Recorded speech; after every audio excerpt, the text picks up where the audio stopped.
So I am a farm girl. I grew up in western Oklahoma with wheat, cotton, and cattle.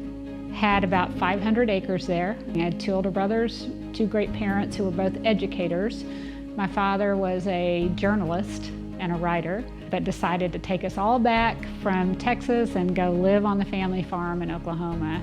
And really just was born on a sunny day, you know?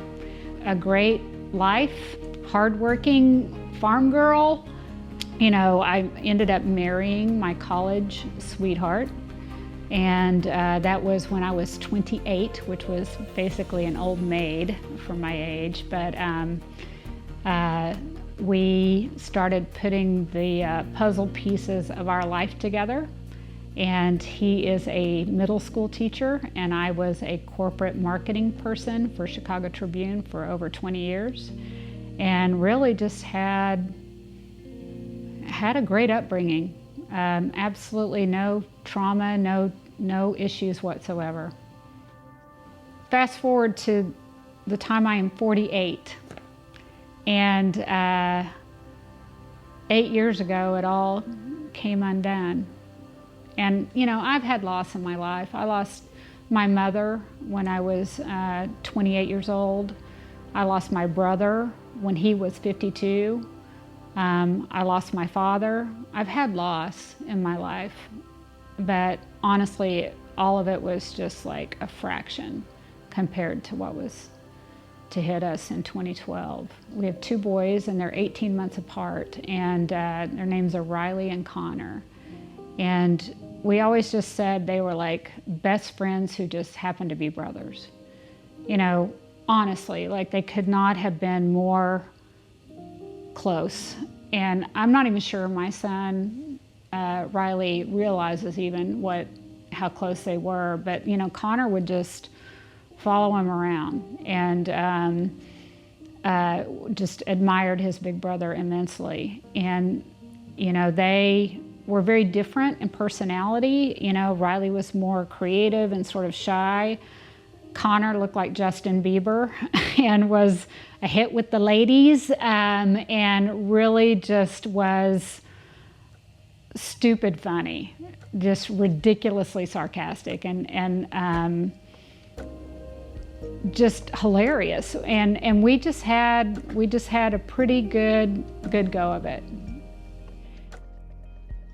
Connor had just started his freshman year in high school, and Riley was a junior. And my boys both have just like these ridiculously long legs, and were just incredible runners. And Connor had made the varsity cross-country team as a freshman. And he was so bummed because he wanted to stay on junior varsity because he knew he could win. He could be the first, you know, number one in all the races that way. He's like, I'm so bummed that I have to be on varsity because I'm going to be like, you know, fourth or fifth, you know. And I remember just laughing at him. And on August 31st of 2012, my boys ran their first cross-country meet as teammates together. And I remember Connor running, and I remember the coaches talking to me, and they said, you know what? You know, Riley's the leader of the team now, my oldest son, but Connor is amazing. He's going to be an incredible runner. And he really had these really long legs. He had just caught up in height to Riley.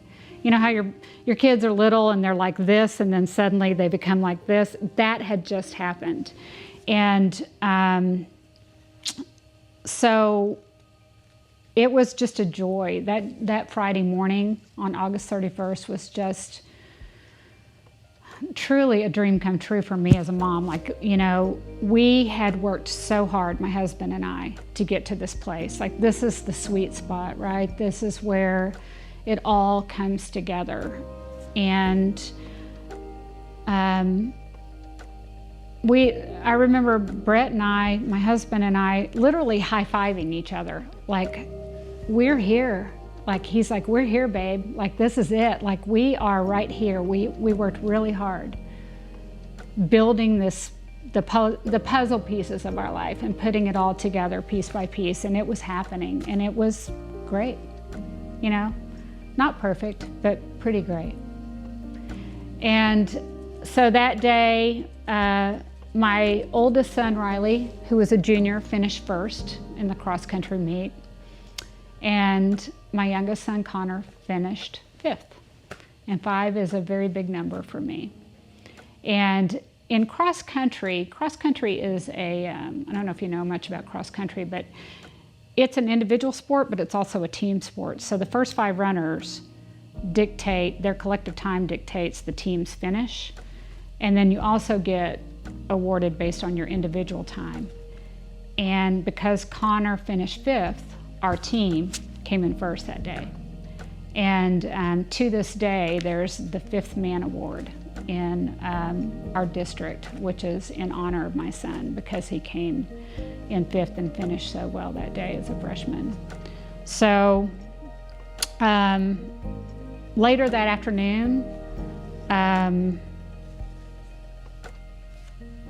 Connor got an invitation to a lake birthday party. And just to give you some background, I grew up on this farm, right? And when Connor was about, I would say, 8 years old, it was driving me nuts that my boys were city boys. You know, like I grew up roaming the fields, doing my own thing, getting my toes dirty. You know, I grew up having freedom on the land. And it was driving me nuts that my boys did not have that. They were city boys, and it was just felt so unnatural. So we bought a lake house. And my boys grew up on the lake. We spent every weekend at the lake in the summers. They were lake kids. And the backstory on that is that, you know, as much as we were lake people, we were also safety people. So we had this policy called toe in, vest on. My boys could tell you right now, you know, what's our rule at the lake? Toe in, vest on. So it did not matter if you were on a boat or if you were on the shoreline and just getting into the water. If you were getting into lake water, you had your vest on. And so fast forward, Connor's now 15. He's an experienced runner.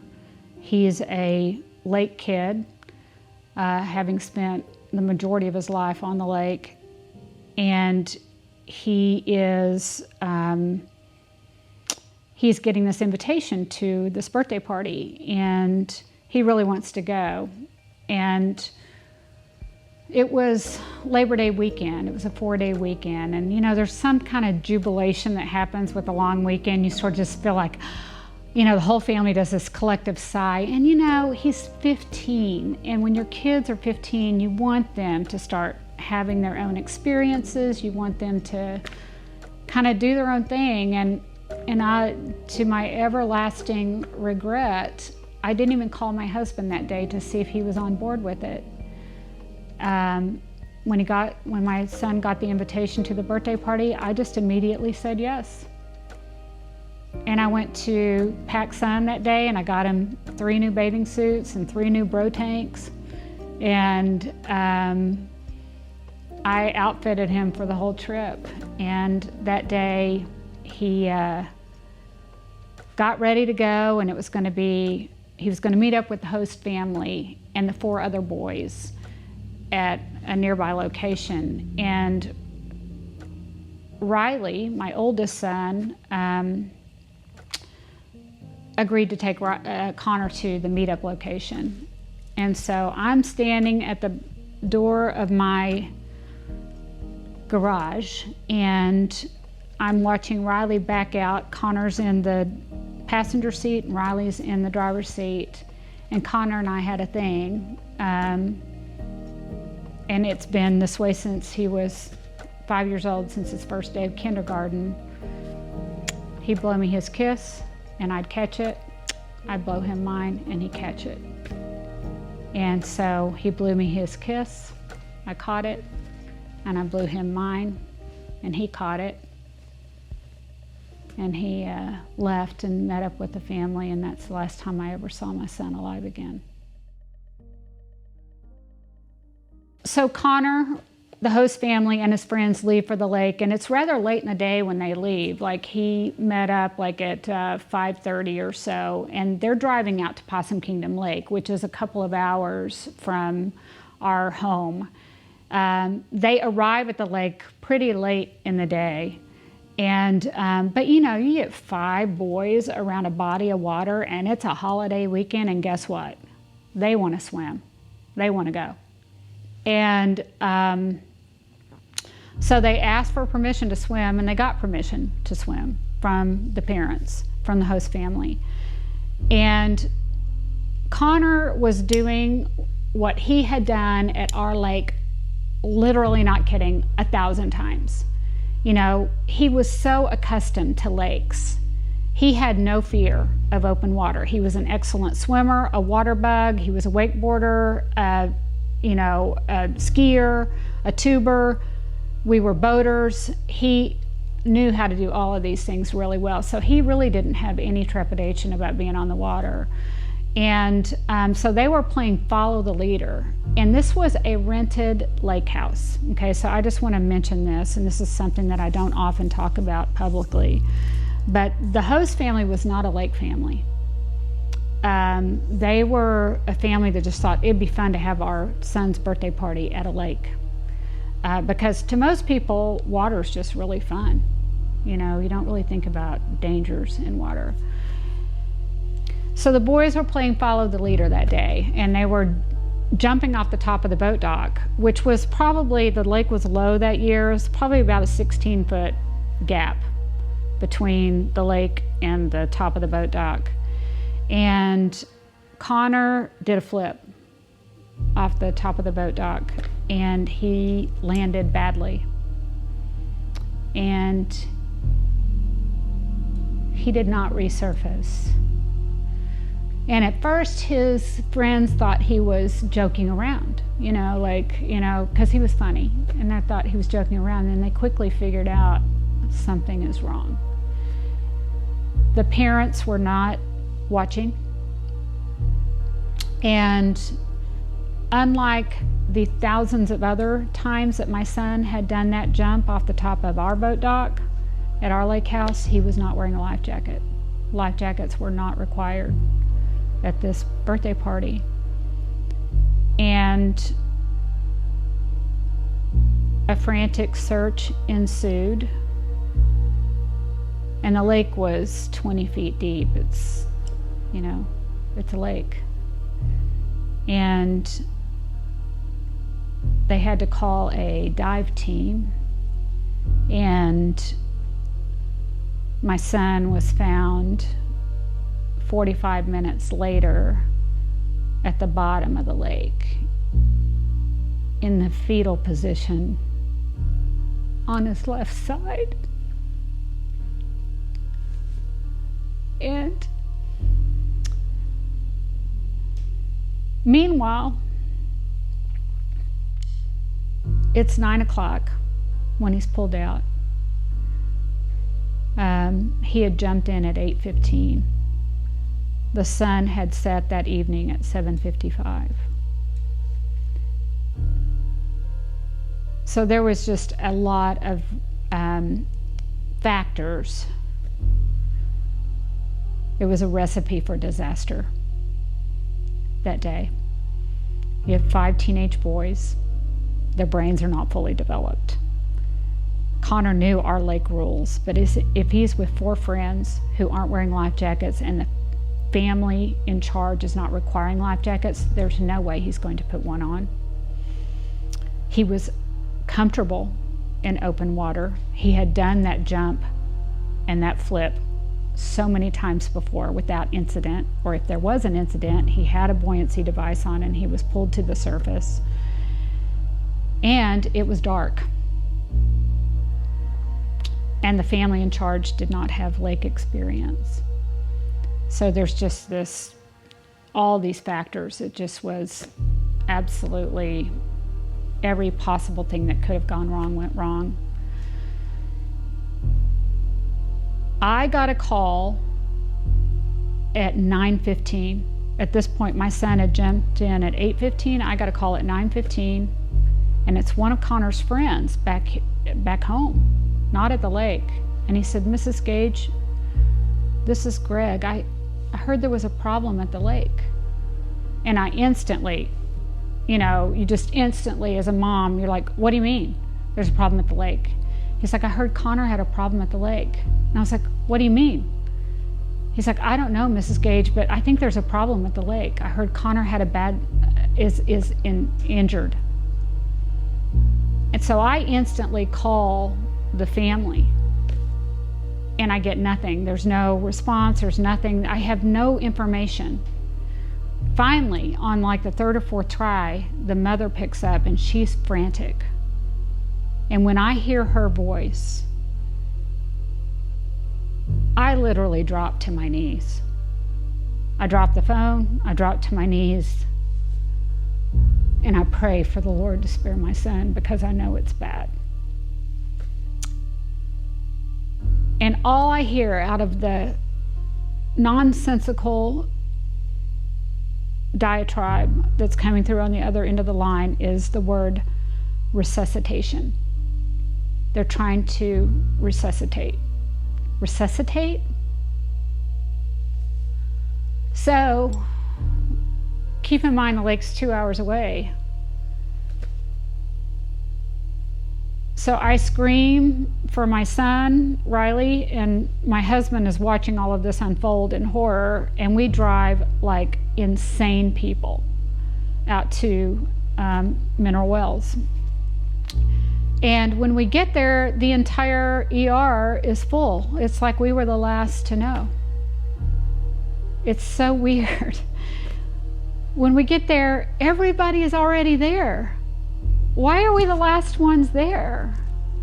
It's enough that you lose your child. It's yet another thing to be the last to know.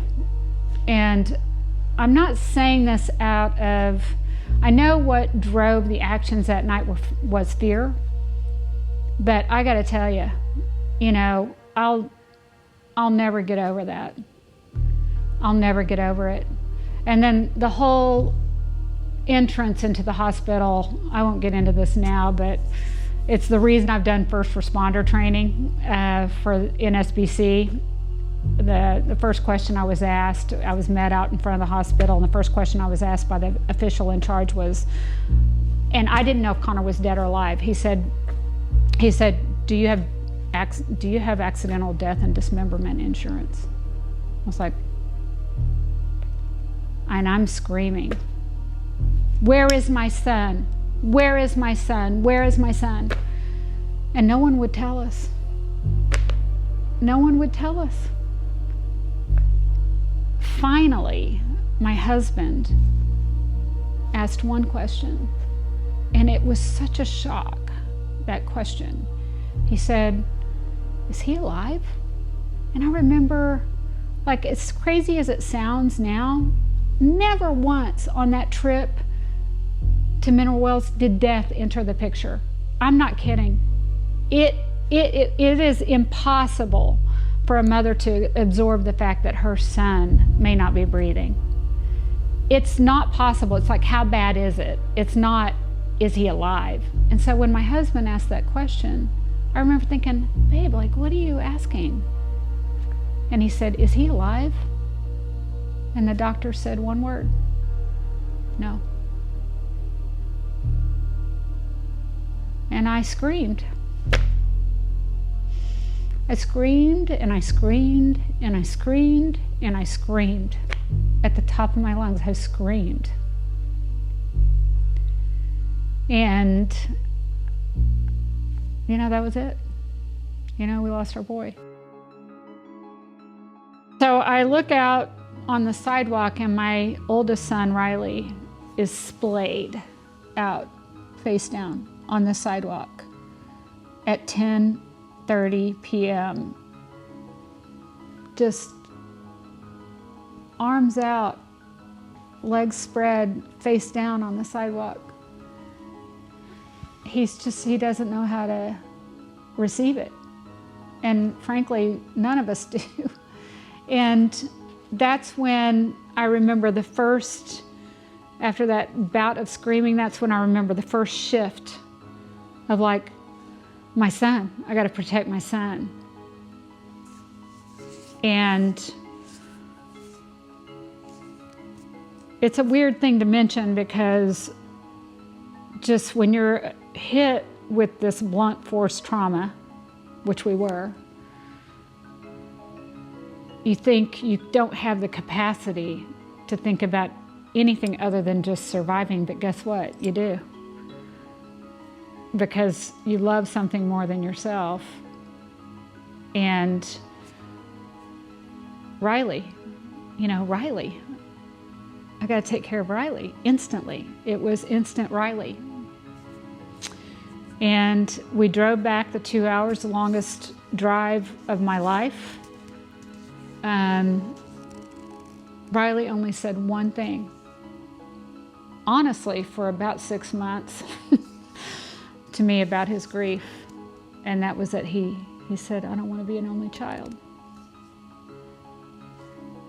But here we were. It was just the three of us. And Connor was gone, and,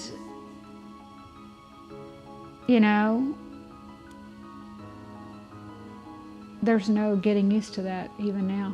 It's been 8 years.